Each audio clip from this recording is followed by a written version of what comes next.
سورة من القرآن خاصمت، الله أكبر، خاصمت عن صاحبها حتى أدخلته الجنة.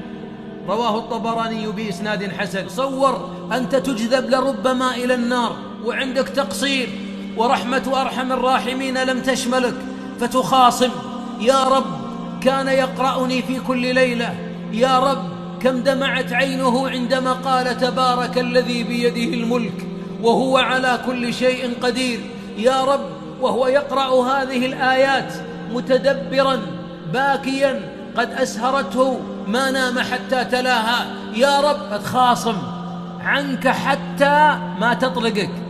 والله الخوي الطيب، صحبة سورة الملك صحبة غالية، لأنها آخر ما تخاصم عنك، آخر محطات وصولك جنات النعيم.